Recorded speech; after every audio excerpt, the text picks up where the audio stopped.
Hello and welcome or welcome back to my channel. My name is Ali and here I just talk to myself about books, and then someone, maybe you, may or may not watch this at a later date. The sun is currently shining in my eyes, which I'm appreciating. Love the sun, but also this is going to be going on throughout the video probably.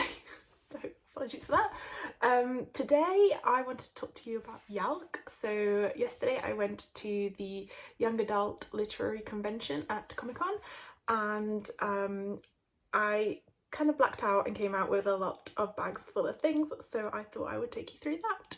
So come to the 2024 YALC with me.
So I'd never been to YALC before.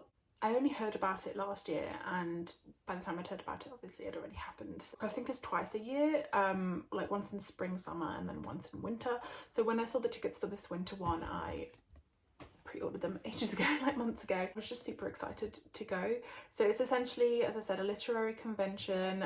Loads of publishers end up going. There's authors, there's independent authors as well as kind of more established, published ones, and there's loads of stalls. Illumicrate have attended. Verily have attended in the past. They weren't there this year, or at least not yesterday. And then loads of like independent little shops that sell bookish merch were also there. And yeah, really enjoyed it. I would recommend checking it out at least once if you can. It's always in London, and this time it was at the Olympia in Kensington, which ended up being a bit of an ordeal for me to get back from, because I totally forgot that there was a match on at Twickenham, and it was a fairly big match because it was England versus the Springboks, so the South African rugby team. And yeah, the trains were absolutely rammed, because by the time I came out and was heading home, the match was like due to start in like an hour. So definitely do check that out if you're coming from kind of like west of London. Just make sure, because of the district line and stuff and going via Richmond, etc., it does get very packed. But yes, I really enjoyed YALC. I think I will probably try and go again next year. This time I went by myself, and then my friend joined me later and we went round Comic-Con together.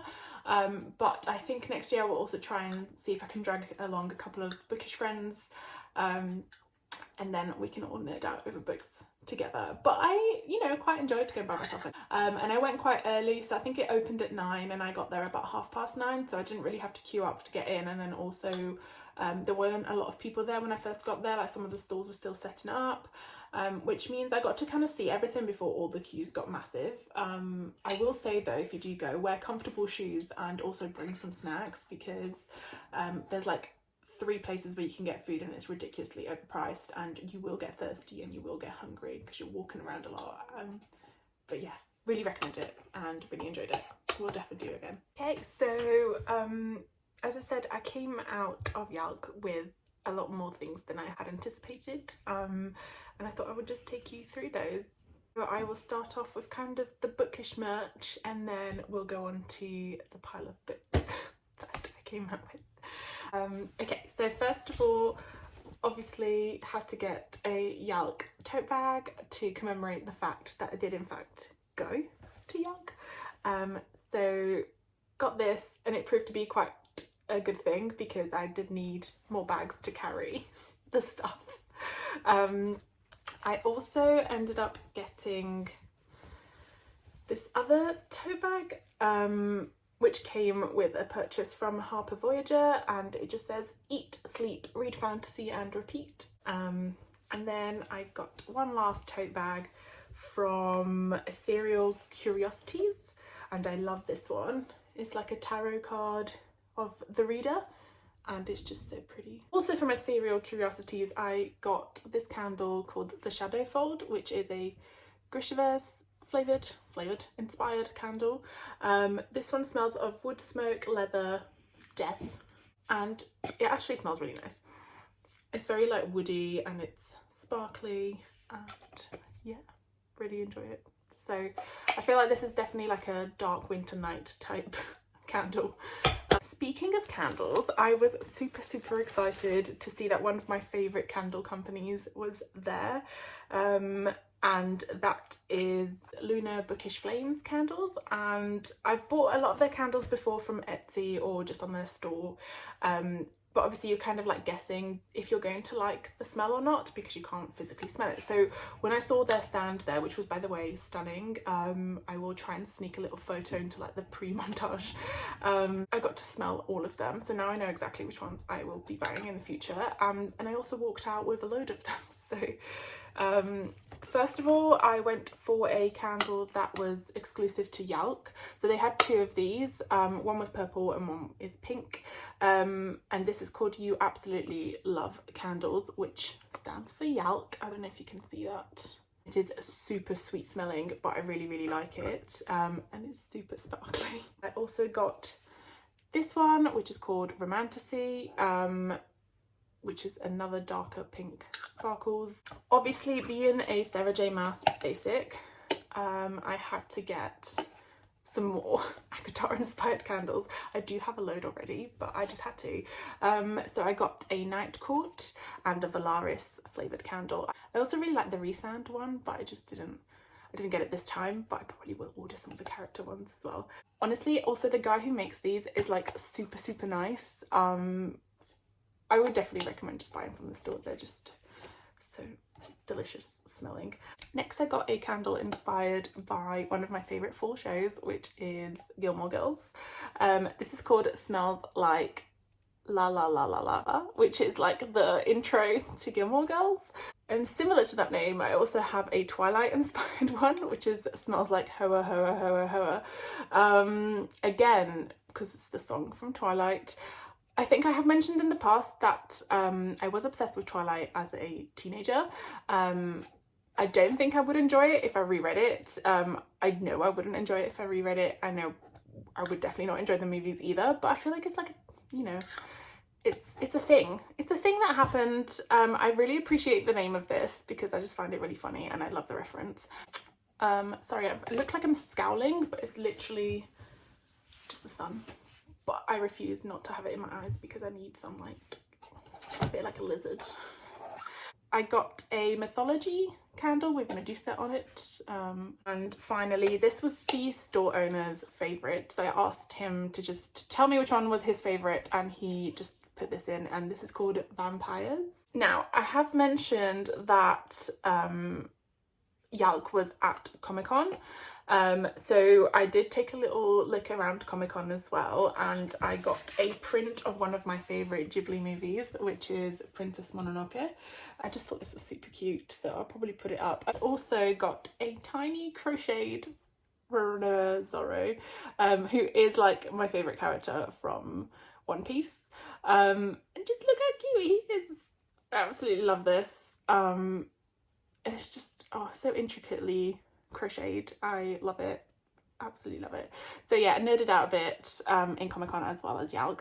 But back to YALC, although please just look how cute he is. Before I move on to the books, I also got a load of other bits and bobs of bookish merch. So first of all, I got a couple of pins. So I got a Lady Macbeth pin. As I mentioned in a previous video, I read that book in October and I loved it. It definitely did not disappoint, and I was super happy to be able to get a pin of that that I will stick on my pin flag. And then I also obviously had to get a Bat Boys inspired pin. So these are obviously the wings of the Illyrian warriors. So Rhysand, Asriel and Cassian all have these, but I just thought it was super cute, and they've got like little sparkles in them. And yeah, again, we'll put this up on my pinned flag. I also got a YALC patch, obviously, and the cutest ever. I should probably work out where this is from. I'll try and put down below all the shop links. But I got this one, which is the cutest ever little coaster with a dragon sleeping on top of some books. And it's made of like ceramic with some cork underneath. But I absolutely love this, we'll be using it. Some sword earrings. I think I won these in like a little raffle. So all the stores tend to have like little raffle-y prizes or tombola, or you pick out a little piece of paper and you might win something.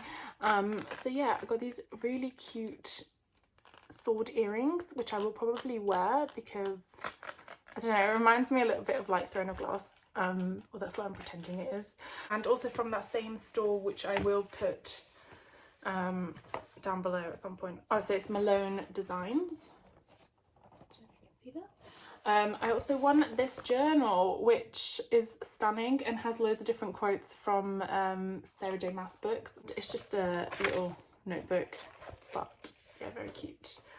I got a load of bookmarks. These are the ones I actually bought, and then some of the other ones just came free on the stalls. So I got these two from Tales and Tomes. These are like wooden bookmarks. So here we just have like a sword and a crown, which I really, really liked. And here we have a wand and a, what are they called?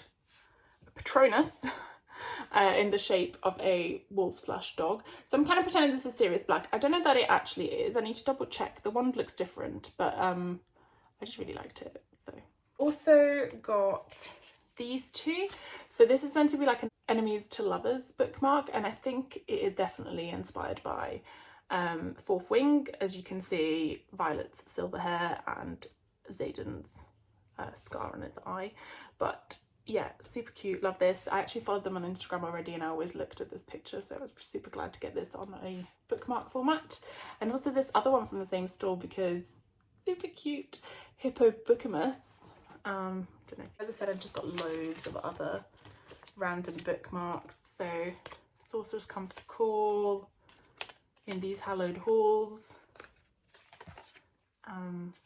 This is Bring Me Your Midnight,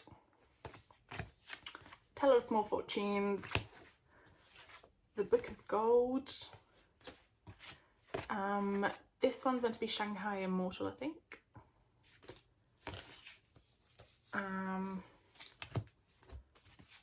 Then we have Divining the Leaves, Morgan Is My Name, and then LaFay on the back. I do really want to read this series, so I do need to buy it at some point. I'm going to wait until they're both out in paperback. I think LaFay's only just come out a few months ago in hardcover, so I'll wait a little bit longer. This one's Dances of the Dawn. I have no idea what this book is, but I just thought it was pretty, so I got it. And then I got these two, which are absolutely stunning. So I've actually ordered the Illumicrate special editions of these two books. I've been waiting for the sequel to come out for years. It was delayed because of the publishing house not paying the author properly, which, you know, fully support and was happy to wait. But now I literally cannot wait to read the sequel because I absolutely love the first one, and that is Iron Widow and Heavily Tyrant. So absolutely stunning. I got this one, which says Once the Brightest Fire, Now Nothing. I have no idea what that is from, but which is also on Hallowed Halls. Got an Illumicrate one. And I got this tarot card because I thought it was cute, and I will probably stick it up on my wall over there with the rest of my prints. And this is the Tower. A print of one of the books I ended up getting, which was Isle of Gods. I thought this was stunning, so again, it would probably go up just behind me on the wall. I won some random stickers, which I thought were cute, little ghosts. And I also got some character cards. So here we have, as I said, I love Lady Macbeth. So here we have 3 of the character cards from Lady Macbeth. Stunning. I don't know if you can, yeah, Lady Macbeth, and Rasil. Love those. So got 2 character cards from Under the Oak Tree, which I really loved. So we have Lady Maximilian and Rifta Anne. So now it's time to take you through the books that I ended up getting from YALC.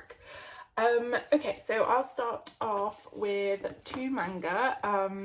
I love this manga series. I have read it multiple times. It recently went on hiatus for about a year because the author was unwell, and it's recently come back. So I'm very glad about that, and I just hope that they are well enough to continue because I love this story so much. And that is My Love Story with Yamada-kun at Level 999, and these are volumes 2 and 3. I already own volume 1 and I just love this. It's like so wholesome, so cute. Really recommend reading this. I also forgot, sorry, that I got some rings at YALC. So first of all we have this one, which is some moons and like a blue gem in the middle, and I'm pretending it's meant to be similar to Fair's tattoo on the back, on her back. But yes, I also got this one, which I think is meant to be Valaris, so the little mountains in Valaris, and yeah, really loved this one as well. And finally I also got this stunning one here, which I absolutely love. It's very, and it, again, I don't know if it's meant to be this, but it reminds me of the Eye of Elena, so that is what I'm pretending it is. And I'm really sorry it's just not fixing. There we go. Beautiful. I absolutely love these, so super happy to have these extra rings. Back to the books. So next I got Orphea and Eurydice by Elise John, and this has beautiful sprayed edges as well. Also, can I just say, the books at YALC were so much cheaper than like normal priced books. So usually the paperbacks were about £5 or £6 and the hardcovers were like £12, which is ridiculous. It's like nearly 50% off pretty much, which, you know, meant I came out with more than I anticipated, but still. So back to this. As I may have mentioned before, and as you can see by this shelf behind me, I love mythology retellings, especially Greek mythology, and this is a gender-flipped retelling of Orpheus and Eurydice. Eurydice ends up dying, going to the underworld. Orpheus wants to save her. He strikes a deal with Hades, and essentially, because he's obsessed with her, the story is that if he's able to like take her back from the underworld without turning around to look at her, before they reach the earth side, then she'll be able to stay, and you know, he doesn't succeed in that. So, but yes, this is a gender flipped retelling and I'm very excited about it. I also decided to go for a like proper horror kind of slasher vibe, or at least this is what I'm hoping it will be, book, because I do like slasher movies, and I want to try reading like the book format. So here we got Clown in a Cornfield. Now, I'm not a huge fan of clowns. They do creep me out, not in like a phobia way, but I don't like them. Maybe not as much as I don't like Muppets or like ventriloquism dummies. They really gross me out. Hate those. But I think this will be creepy, and I don't know when to read this, but I will definitely pick this up at some point. I've heard good things about it, and yeah. Next, I got The Wolf Den by Ella D. Harper.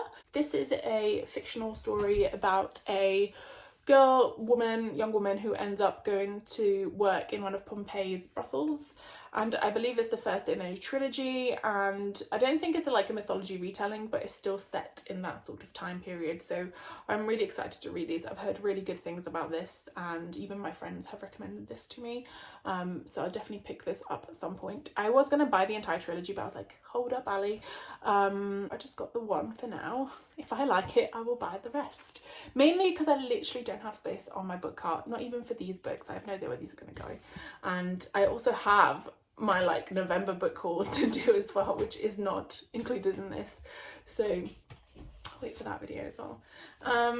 Next I got Bring Me Your Midnight, which is a witchy book.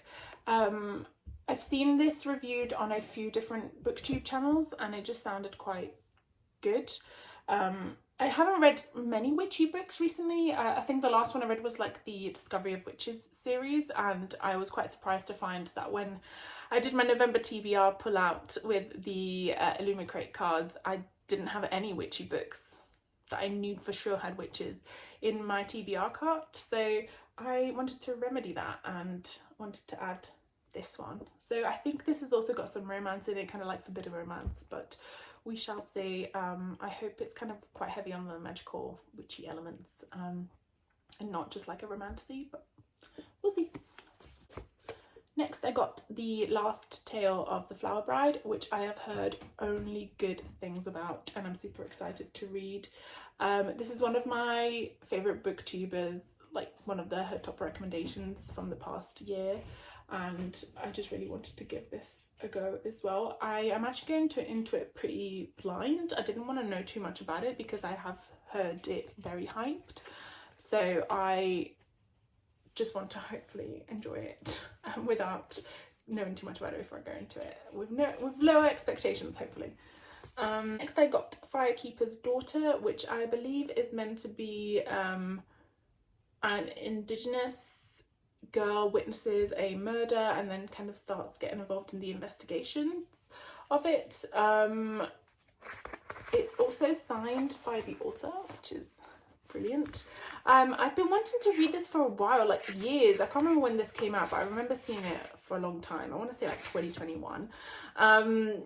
But yeah, I've been wanting to read this for ages, so when I saw it there and it was also a signed edition, I was like, I just have to get it, and I did, and I'm very happy that I did. So this one.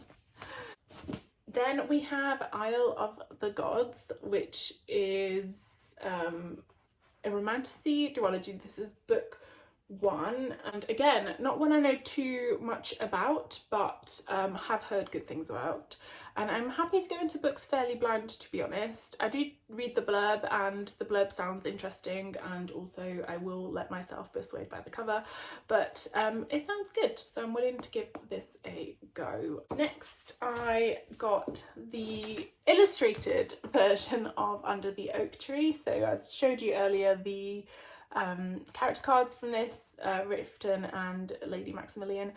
This is one of my favourite like webcomics. I have read this multiple times as well. I love the art style and I really like the storyline. I have also ordered, and it will probably be in one of my other videos for the November book haul, the novel version of this, but I had to have the illustrated one because it's just stunning. I don't know, I just really love it. Like, it's just really pretty.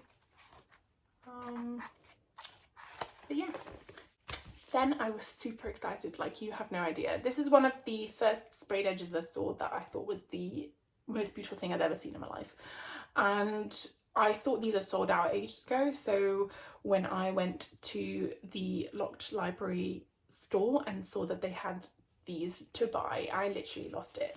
And if you know, you know. This is The Book That Wouldn't Burn by Mark Lawrence. I'm sorry, but look at these. On these, like the prettiest edges you've ever seen. Please. And also the end papers are just stunning as well. I just love books with pictures of books in it. Also, I've wanted to read this book for a while. I was going to buy it in paperback, but when I saw this, I was like, I just have to. They were doing a deal and you could get the sequel as well, but I was trying to not spend too much money. and I was like, okay, let me read the first one first. If I like it, I'll try and get the second one in the same editions as well. But so beautiful. I'm so happy I got this. And yeah, as I said, I love books that talk about books. And this has got quite a short blurb, so I can read it. So, Eva has lived his whole life trapped within a vast library, older than empires and larger than cities. Liveria has spent hers in a tiny settlement out on the dust where no one goes and nightmares stalk. The world has never noticed them. That's about to change. Like, yes, I will read you. Yes, 100% yes. Next I got The Teller of Small Fortunes. So I think this has just come out, and it sounded super cute. And I was going to wait and see if I could get the Fairy Loot edition, but I saw it there and I don't know, I just had to get it. And let me just read you this one as well. So, fleeing a troubled past, immigrant fortune teller Tao roams the dusty countryside with only her mule for company, telling small fortunes for small prices. Big fortunes come with big consequences, which she knows from bitter experience. It's a lonely life until she encounters an ex-mercenary and a semi-reformed thief who recruits her into their desperate search for a lost child. Soon they're joined by a baker with a need for adventure and, of course, a slightly magical cat. I won't read the rest of it, but it just sounds like the cutest ever, like, cozy, found family little adventure, and I just thought this was kind of going to be perfect for the cold winter months ahead. So yeah, I got it because I couldn't wait. And also, look at it. I'm sorry, but I just had to get this edition because of the cat. It's too cute. It's too cute. I got this one, which I've been like eyeing up for a while now, and again I think this has just come out too, and it's The Legend of the White Snake by Shirley. I love the look of this, like, look how beautiful it is. So the blurb on this one is: a headstrong prince, a hidden identity, a love for the ages. When Prince Xian was a boy, a white snake bit his mother and condemned her to a slow, painful death. The only known cure is an antidote created from the rare white snake itself. Desperate, Xian is determined to capture one himself and cure his mother. Soon, he encounters an enigmatic but beautiful stable boy named Zen, and the two are immediately drawn to each other. But Zen might just be the human embodiment of the white snake Xian is hunting. As their feelings grow deeper, will the truth about Zen's identity tear them apart? I just had to, like, it just sounds amazing. It sounds like one of those, like, male love manhwas. I can't remember what they're called. They're like Chinese ones. They have like a specific name, but I've read a couple of them and I really like them, and I don't know, I just wanted to read this one as well. It just sounded really cute. And also, I'm sorry, but it's stunning. Then I continued my Dracula obsession with Lucy Undying, and then again this was one I was going to wait for to come out in paperback, but I saw it there and I couldn't wait no longer. So this is a retelling of Dracula from the perspective of Lucy, who was one of his first victims in the book Dracula by Bram Stoker. And yeah, as I said before, I really love retellings that focus on like the women in those storylines and give them more character and more personality and just focus on the story written by their perspective. So I'm really looking forward to this one as well. I really hope it's good. I loved A Dowry of Blood. I loved Dracula, so please let this continue my love for the Dracula themes. And finally, I got another book which was recommended by the bookseller on the stall. I know nothing about this, but when I picked up Lucy Undying, she said I should also read this. I have no idea what this is. I've never heard of it before. It looks cute though. So this is The Crimson Crown by Heather Walter. And this is a Snow White retelling, like a dark fantasy Snow White retelling. So I will just quickly read the blurb. So Snow White's Dark Queen tells her side of the story in this queer, witchy reimagining of classic fairy tale from the author of Malice. Oh yes, sorry, it's also like a sapphic romance, which, you know, I'm all for. So legends tell of a witch who became a queen, the heartless villain in the story of Snow White. But now the wicked queen is stepping out of Snow White's shadow to become the heroine of her own legend. Again, love retellings. So you know what, if the queen was misunderstood, tell me all about it and I will eat it up. But yes, thank you so much for sticking around while I blabbed on and on about the various things that I ended up getting at YALC. Hope you enjoyed the video. Do pop a like and maybe subscribe if you're feeling like it. And yeah, thank you. See you soon.